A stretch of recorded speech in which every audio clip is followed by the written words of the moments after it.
To my channel, Sunshine Shoulders, I'm Calvin. Thank you so much for stopping by today. Truly grateful. So many channels you could be watching. You're watching mine. I'm a black man who found freedom, justice, and equality in the Philippines. This is my story. Unless you walked a mile in my shoes, hold your criticism. I was about 7 years old when I realized I was quote unquote different.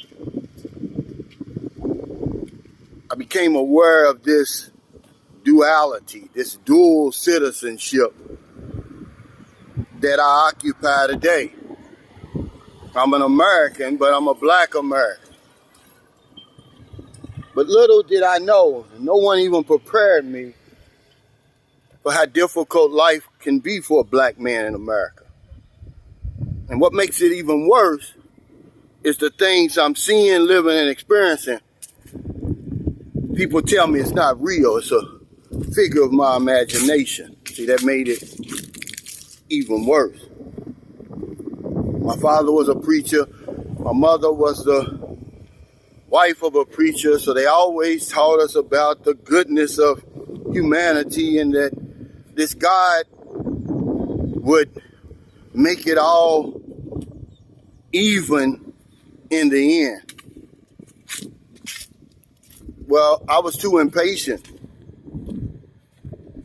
and I struggled with my existence as a black man in America. Somewhere around 10 years old, I put on that mask because I was somehow supposed to tolerate an intolerable situation. So I became an overachiever because I had to be. That's what my mother told me. Hey, since you're black, you've got to be twice as good, twice as smart than everybody else. And for every LeBron James and Stephen Curry that you see, there's 100 black men toiling in oblivion. We're dying at a rate that's just unbelievable. It doesn't matter who's killing us.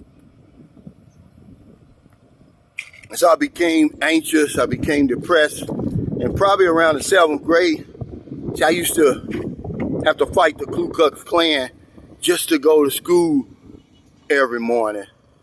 I made an unconscious decision because all of this is hindsight looking back, that I was going to leave this place. I was going to escape that intolerable situation. And when I arrived here in April of 2009, my trip to the Philippines was just like any other trip I had taken prior to that, to Cancun, all the other places I've been. It was just a vacation, really. I was one of those weird guys. I didn't come over here for a woman. But obviously everybody knows now that once I got here, women became a part of my lifestyle over here. But I didn't come over here for a woman. I was trying to escape that burning that was always going on inside of me. But in order for me to stop burning, I had to get out of the damn fire. America was the fire, man. And just like I said, what makes it doubly worse is people who will look at this video and say that it's not true, that they treat black people in America the same as they treat everybody else. And we use that as an excuse. See, what I'm seeing, living, and experiencing, they say it's not real. It's a figure of my imagination, but no, it's real for millions of black men in America. But I get off the plane here, I'm a lifetime nail biter, chronic nail biter. And what I realized my first 2 weeks in the Philippines was I didn't bite my nails. Not one time did I bite my nails. I received my first manicure over here. Hell, I was my own manicurist. I bit my nails to the quick. Not only did I bite my nails, but I bit my skin. Now look at my nails. I used to bite the skin off my fingers. I was so anxious, depressed. When the nails was gone, I had to have skin, but I noticed that. But it wasn't maybe another day or two after that I'd start back up again when I got back to America. So I said, well, the next time I go to the Philippines, I'm going to check this out, you know. Came back again, same thing. Stress level went way down. It was only on my third or fourth trip when I stayed here for about 2.5 months that I realized, yeah, this place is different. I'm free over here. Nobody crosses the street when they see me coming. Matter of fact, they stay on the same side. A lot of times they greet you. I'm Sir Calvin over here. I'm no longer the number one suspect. I don't even have a police record in America, but how many times have I been pulled over? How many times have I been harassed by the police? The police over here actually serve and protect me. When they do stop me, it's to take a picture with me, believe it or not. And when somebody asks to take a picture with you in the Philippines, it's sort of like asking for your autograph. It's really a compliment. No one follows me around in the store. If they do, it's to actually assist me. But remember, I live on the outside. I don't live on the inside. So it makes it a whole lot easier. But see, at my age, I'm 59 now. All that rhetoric means nothing to me about being patriotic and all that stuff that dogs people like me when you decide to leave America. They say, oh, you're anti-American. No. I serve my country. But over here, I found peace. I found freedom, justice, and equality. That's all I ever wanted was just treat me like everybody else. Don't put me up here. Don't put me down here. Just treat me like everybody else. And let me be rewarded on my own merits.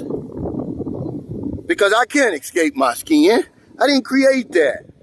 I can't escape the color of my skin. I could not break through, man, no matter what, because the indoctrination was too deep up here. I couldn't escape it, man. The only way for me was to leave. That was the only way I was going to get to stop burning. Was to get out of the fire, which was America. This isn't a rant. This is just my story, guys. I'm telling you that as a black man, I found freedom, justice, and equality over here. I escaped my hell over in America. Now, for some of you, America's your heaven. So why in the world would you even want to escape? Yeah, you ain't want to come over here for 2 weeks. But as it stands right now, I'm not going to jump back into the fire. Life as a black man in America is very difficult. It doesn't matter what you say. You have to walk a mile in my shoes. For every LeBron James, Michael Jordan, and all those guys, there's 100,000 other black men dropping off into oblivion, struggling over there, under the tyranny of day-to-day life in America as a black man. So yeah, I'm happy over here. I found a little piece of heaven. I'm going to hold on to it. People always want to know why. I can't save black people over there. That system over there that they created, it's going to be there for the next 1,000 years probably, or more. There's nothing I can do. I can be in it other than what I've done. Now, I'm saying for all black people to leave America, no. Because some people, they're able to tolerate that intolerable situation. I can no longer tolerate it. So instead of me doing something crazy like you see people doing over there and going crazy, because see, my sanity was at stake over there. Nothing's more important than my sanity. That's what gives me life. I don't want to just exist over there. My sanity was at stake. which means my life was at stake, and I want to live today. So I packed that one suitcase. It's true. I had one suitcase. If you don't believe me, ask my oldest daughter. She'll tell you because she put it in my trunk. And I left.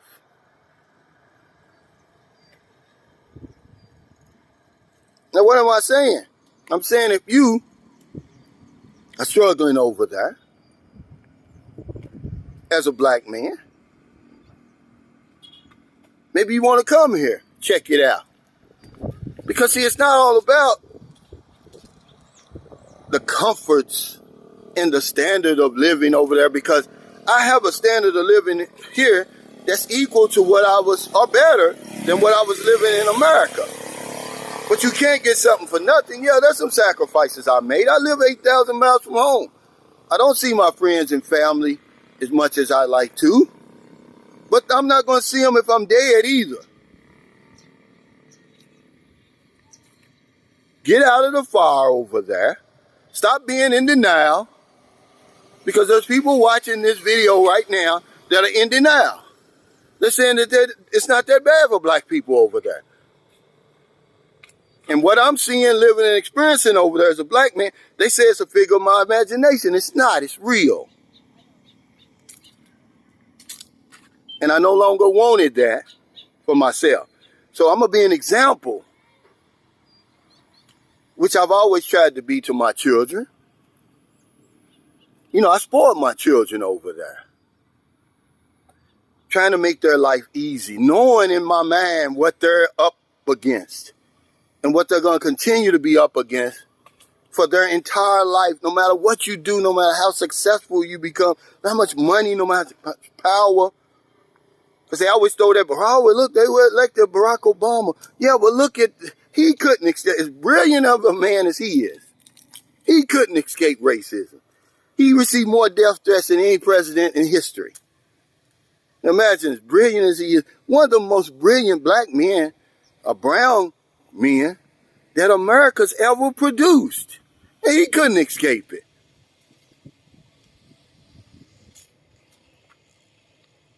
So thank y'all so much for stopping by today. I want to tell you that I found freedom, justice, and equality over there. I'm untrapped. I was trapped over there. I was prevented from going or escaping a place. That's what the definition is. Or it says, held tightly by something that won't allow you to move or be freed. But I'm untrapped now over here in the Philippines. I'm free. Nobody bothers me. I'm treated like anybody else. When those false allegations was levied against me, they listened to me. That's all I ever wanted. Listen to my side of the story. Don't jump to any conclusions. And they didn't. I was exonerated. They threw that bullshit out. Sorry for my language, but no, it pisses me off sometimes, man, when I think about all that I put up with over in America, trying to prove my patriotism. To no avail. That dual existence over there was too much for me. I used drugs, I gambled, I womanized, I did anything to try to escape it. It wasn't until I got out of the fire, until I left that place, was I able to really be the man my mother raised me to be. My creativity is at an all-time high. My confidence is at an all-time high. My health is at an all-time high. So why would I want to jump back in that fire over there just to prove something to my naysayers who say that what I'm talking about is not real? This bullshit. Here we go again with this racial stuff. Well, y'all created race over there. As a 7-year-old boy, I didn't know anything about that. I was just footloose and fancy free. Until I became aware of this dual existence that I would have to carry for the rest of my life. I'm no longer going to do it anymore. So if you're in America, it's getting late. Before you let your head hit the pillow, please find somebody to help. If If you don't want them late grocery runs, beer runs, weed runs, just getting off second shift while you're on your lunch break. You see somebody out in the street, or wherever you see them, buy them something to eat, buy them something to drink, give them a few dollars. In the Philippines, it's early. It's not 8 o'clock in the morning yet, on a Wednesday morning. Today at 12 noon, we'll have our Electron Community Pantry giveaway drawing. 2 of our lucky Filipino subscribers will win 1,200 pesos worth of groceries from Save More. We do this every single Wednesday for our San Carlos City residents during the pandemic, man, just to help people who are affected by the lockdowns. Because if I don't know anything else, I know this one thing for sure. When we help other people, we help ourselves. Take care, stay safe, stay COVID free. I'll see you next time. I'm free today, man. And it's just a wonderful feeling. And unless you've been trapped, you don't know how good it feels to be untrapped, to be set free, to be unchained. I no longer live under the tyranny of my day-to-day existence as a black man in America.